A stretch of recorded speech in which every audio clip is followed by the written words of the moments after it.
श्री शिवाय नमस्तुभ्याम। जय महाकाल। आप सबको पता है कि सावन का बहुत ही प्यारा सा महीना चल रहा है और आ गया है एक बहुत ही विशेष दिन, और वो विशेष दिन है, आ गई है हरियाली तीज, है ना।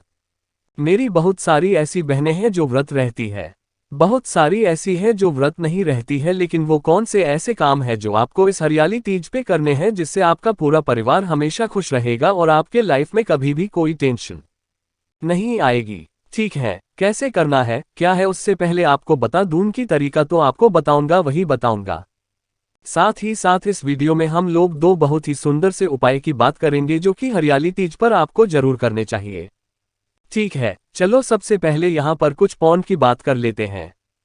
पहला पॉइंट यह है, जितनी चीजें मैं आपको बताऊंगा आप व्रत है तो भी कर सकते हैं, व्रत नहीं है तो भी कर सकते हैं, दोनों का सेम फल मिलेगा, समान फल आपको मिलेगा। ठीक है, पहली बात समझ में ही। चलो दूसरी चीज बताता हूं जो कि मैं आपको हर वीडियो में आज के टाइम पे बता रहा हूं कि जैसा कि नाम है हरियाली तीज, तो आपको हरी साड़ियां और हरी चूड़ियां जरूर पहननी चाहिए। ठीक है, अब लाल भी पहन लो तो कोई उसका दोष नहीं लगता है, लेकिन एक शुभ माना जाता है कि हाँ ये चीजें शुभ है, पवित्र है, तो हरी चूड़ियां और हरी साड़ियां जरूर पहनता। पहली चीज समझ गई। अब आप चलो यहाँ पर हम लोग कुछ मेन चीजों की बात करते हैं जो कि बता रहा हूँ आपको। यहाँ पर इस स्क्रीन पर देखो, बहुत सारी चीजें यहाँ पर दिख रही है ना। तो आपको क्या करना होगा, ये है श्रृंगार का सामान। ठीक है, कोई सा भी 5 सामान श्रृंगार में जरूर रखना, ज्यादा से ज्यादा 14 सामान रख लो तो बहुत अच्छी बात है। नहीं रख सकते हो, ऐसी कोई प्रॉब्लम है आपके साथ, तो कम से कम 5 सामान श्रृंगार का आप जरूर रखना। ये जितनी चीजें आपको बताऊंगा उपाय से अलग, ये चीजें गुरु जी की कथा से मैंने नहीं सुनी है। मेरे घर के बगल में लोग व्रत रहते हैं, तो उन्हीं से मैंने पूछा, वो चीज आपके साथ शेयर कर रहा हूं। ठीक है, तो आपको कम से कम 5 चीजें श्रृंगार की लेनी होगी। आप कहोगे भैया श्रृंगार की चीजें हम लेंगे तो, लेकिन हम किसे देंगे, लाइक किसको दान करेंगे। तो यहाँ पर कोई निर्धारित नहीं है कि आपको किसी ब्राह्मण को देना है, किसी पंडित को देना नहीं, ऐसा कुछ नहीं है। आप क्या करेंगे, चाहे तो मंदिर में रख सकते हैं, या फिर क्या करेंगे, किसी ब्राह्मण देवता को दान कर दें, किसी पंडित जी को दान कर दें, या फिर आपके घर में जो भी आते हैं जो मतलब कुछ आपको बताने के लिए, उनको भी आप दान कर सकते हैं। अब यहाँ पर एक चीज का ध्यान रखना, जो भी श्रृंगार का आप सामान लेना उसमें एक चीज कंपलसरी होगी, जिसको वो कहते हैं जरूर होना चाहिए, और वो चीज है मेहंदी, है ना, बालों में लगाने वाली नहीं, हाथों में लगा ली वाली मेहंदी जरूर रखना, बहुत शुभ होगा इस हरियाली तीज पर, है ना। चलो यहाँ पर हमने ये चीज की बात कर ली। आपको ये भी पता होगा कि इस बार जो हरियाली तीज है वो शनिवार को पड़ रही है, तो इन सभी चीजों के दान के अलावा आपको एक चीज का दान और करना होगा। मेरे कहने का मतलब है शनिवार के दिन हरियाली तीज है, तो कम से कम कुछ ना कुछ काली चीज दान करनी होगी। चाहे तो आप काला उड़द दान कर दें, काला तिल दान कर दें, काली मिर्च दान, जो भी आपसे रिलेटेड हो, काली चीज होनी चाहिए, वो आपको दान जरूर करना चाहिए। बहुत शुभ होता है, हरियाली तीज है, सावन के महीना है, बहुत प्यारा सा दिन है, तो आपको इस काम को जरूर करना चाहिए। ठीक है, आप चलो यहाँ पर जितनी चीजें मुझे पता थी कि आपको क्या करना चाहिए हरियाली तीज पर, वो मैंने आपको बता दिया। अब हम लोग आगे बढ़ते हैं, जो हमारा उपाय है इस वीडियो में हम लोग डिस्कस करेंगे। ठीक है, हाँ, पर इस पूरी विंडो में हम लोग 2 उपाय की बात करेंगे। पहले हम लोग उपाय की बात करने जा रहे हैं जो कि आपको करनी चाहिए ना। अगर आपके घर में कोई भी ऐसा व्यक्ति है जो बहुत ज्यादा बीमार रहता है, मतलब उसको जो मेडिसिन वो खाता है ना, वो दवा उसको असर करती ही नहीं है ना, तो आप इस उपाय को जरूर करेंगे। ठीक है, उसके लिए आपको क्या करना होगा, मात्र एक बेलपत्र लेनी है जो कहीं से कटी पिटी ना हो, बहुत ही सुंदर सी एक बेलपत्र लेना, ले लिया। उसके बाद क्या करेंगे, एक तांबे का लोटा लेंगे और इस तांबे के लोटे में आपको भरना होगा जल, और वो जल होगा आपको लेना है अपने घर से। ठीक है, जल ले लिया, जो मैंने आपको एक बेलपत्र दिखाया ना, उस एक बेलपत्र को इस जल के अंदर नहीं डालना है ना, बेलपत्र को और इस जल वाले कलश को लेकर पहुंच जाना महादेव के मंदिर में। इस उपाय को मंदिर में ही करना है। आप सुबह करना चाहिए, सुबह करें, शाम को करना चाहिए, शाम को करें, ये आपके ऊपर डिपेंड करता है।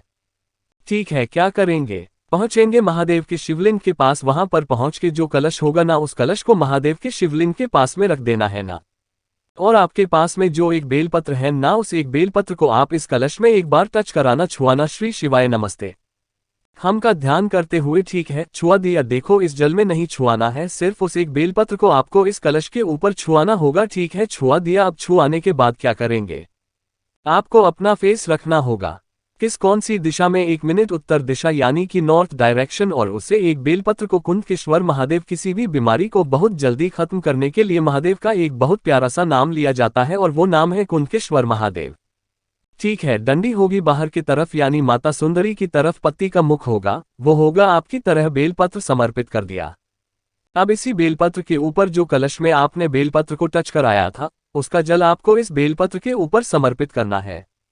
कुंडकेश्वर महादेव का नाम लिखें। ठीक है, जल की धार होगी बहुत धीरे धीरे बिल्कुल स्लो मोशन में समर्पित करना। जो जल होगा बहता हुआ है जलाधारी से नीचे गिरेगा। इस जल को रोक लेना जितना भी आप रोक सकते हो, थोड़ा या फिर ज्यादा रोकने के बाद घर में बीमार होगा उसको ले जाकर के कुंडकेश्वर महादेव के नाम से थोड़ा सा आचमन करेंगे और पूरे घर में उस जल का छिड़काव कर देंगे। कुंडकेश्वर महादेव के नाम से तो करके देखेगा। इस उपाय को आपको बहुत ज्यादा फायदा मिलेगा और आपके घर की जो बीमारियां होंगी, जो निगेटिव एनर्जी होगी ना, वो घर से बाहर दूर हो जाएगी। बस नाम याद रखना मत भूलना, कुंडकेश्वर महादेव के नाम से इस उपाय को करना है। ठीक है, चलो तो यहाँ पर हम लोगों ने पहले उपाय की बात कर ली है, आगे बढ़ते हैं इस वीडियो में हरियाली तीज पर करने वाले हम लोग अपने दूसरे उपाय की तरफ। ठीक है, दूसरा उपाय भी बहुत सुंदर है, बहुत प्यारा है आपके पूरे परिवार के लिए, लेकिन उससे पहले एक छोटा सा काम हम सबको करना है और वो है वीडियो कर दीजिए लाइक। जितने भी भाई बहन मेरी आवाज पहली बार तो चैनल को सब्सक्राइब करेंगे। ठीक है, चलो समझते हैं इस उपाय को, लेकिन इस उपाय को समझने से पहले ये जान लेते हैं कि इस उपाय के बेनिफिट क्या है, फायदे क्या है ना। चलो, इसके कई फायदे हैं। पहला फायदा तो ये है कि अगर आपके घर में लड़ाइयाँ बहुत होती है, लड़ाइयाँ क्या मतलब, ये नहीं कि खून खराबा टाइप का नहीं, मतलब लड़ाई का मतलब कि ऐसे कोई इंसान किसी से गुस्सा हो जाता है हमेशा, मतलब हर छोटी बातों को लेकर घर में मारपीट, गुस्सा है ना, ग्लास पटकना, एक सारे माहौल घर में बने हुए हैं तो करना। दूसरा, अगर कोई बीमार बहुत ज्यादा पड़ता है तो कर लेना और घर में खुशियां नहीं आती है तो बेस उपाय को करो, बहुत ही प्यारा सा है। क्या करना है, आपको लेना होगा इस तरीके से इत्र। मैंने क्या बोला, मैंने बोला इत्र, आपको परफ्यूम नहीं लेना है जो हम लोग अपने ऊपर छिड़कते हैं, वो नहीं इत्र लेना। पूजा पाठ की शॉप पे ईसली अवेलेबल है, ले लेना। अब उसके बाद हमें लेना होगा इस तरीके से बेलपत्र। अब यहाँ पर बेलपत्र कितने लोग हैं, 5 बेलपत्र है ना। लोगों की बहुत कमेंट आते हैं, भैया आप बता देते हो 5 बेलपत्र, 7 बेलपत्र, हमें एक नहीं मिलता, हम 5-7 कहाँ से लेके आएंगे। तो देखो, अगर आपको बेलपत्र नहीं मिलती, महादेव के शिवलिंग के ऊपर जो बेलपत्र चढ़ी हो वही उठा लो, धुलकर के इस्तेमाल कर लेना है ना। आपके पास में कितनी पत्र है, 5 बेलपत्र। मैंने आपको क्या दिखाया है, इत्र दिखाया। ये नीचे की जो डंडी है जहां पर मैं देखो रेड कलर से पेंट कर रहा हूं ना, यहीं पे नीचे की डंडी पर आपको 5 के 5 बेलपत्र पर इत्र लगाना है। सिर्फ नीचे, पूरी पत्तियों पे कहीं नहीं लगाना, सिर्फ नीचे की डंडी पे पर आपको इत्र लगाना है, बहुत ही थोड़ा थोड़ा, एक ही बूंद इत्र लगाना। और उसके बाद क्या करेंगे, इस इत्र वाले बेलपत्र को लेके पहुंच जाएंगे महादेव के शिवलिंग के पास। यहाँ पर जो मैं बात बताने जा रहा हूँ, जो नाम लूंगा उस नाम को कॉपी ले लो, पेन ले लो, नोट करते हुए चलना। ठीक है, 5 बेलपत्र आपके पास में है, उस 5 बेलपत्र को महादेव की शिवलिंग के ठीक ऊपर समर्पित करना। पहले जल वगैरह जो कुछ भी समर्पित करना हो कर लेना, पूजन पाठ जो भी करना हो आप कर लेना, फेस रखना उत्तर दिशा यानी कि नॉर्थ डायरेक्शन। ठीक है, उसके बाद क्या करेंगे, एक एक बेलपत्र महादेव की शिवलिंग के ऊपर चढ़ाएंगे, लेकिन यहाँ पर नाम अलग अलग बोलना है। कौन कौन से नाम से चढ़ाओगे समझना। सबसे पहले जो बेलपत्र महादेव की शिवलिंग के ठीक ऊपर समर्पित करोगे वो समर्पित करोगे भोले शंकर के नाम से यानी कि महादेव के नाम से पहली बेलपत्र। ठीक है, जो दूसरी बेलपत्र आपको यहाँ पर समर्पित करनी होगी वो समर्पित करोगे भगवान गणेश के नाम से। किसके नाम से, भगवान गणेश के नाम से दूसरी बेलपत्र समर्पित करना। अब जो तीसरी बेलपत्र आप समर्पित करोगे वो समर्पित करोगे भगवान सूर्य के नाम से। किसके नाम से, भगवान सूर्य के नाम से। जो चौथी बेलपत्र आपको समर्पित करनी होगी वो समर्पित करोगे भगवान विष्णु के नाम की। किसके नाम की, भगवान विष्णु के नाम की। जो 5वीं बेलपत्र आपको समर्पित करनी होगी वह समर्पित करोगी माँ दुर्गा के नाम की, यानी कि माँ जगत जननी जगदम्बा के नाम की 5वीं बेलपत्र समर्पित करोगे। अगर आपको ध्यान होगा, याद आ रहा हो तो जितने भी 5 नाम हमने बोले हैं भगवान के, वो किसके नाम है, उनको हम लोग बोलते हैं शिव पंचायत है ना। तो जो भी व्यक्ति किसी विशेष दिन, जैसे सावन में है, हरियाली तीज का दिन है, इससे सुंदर दिन, इससे विशेष दिन क्या हो सकता है। तो किसी भी विशेष दिन कोई भी व्यक्ति 5 बेलपत्र की डंडी पे नीचे अगर इत्र लगाकर के शिव पंचायत का नाम लेके महादेव के शिवलिंग के ऊपर समर्पित करता है तो उसका पूरा परिवार हमेशा खुश रहता है। कभी उनके घर में लड़ाई नहीं होती, देश नहीं होता, पूरा परिवार खुश रहता है।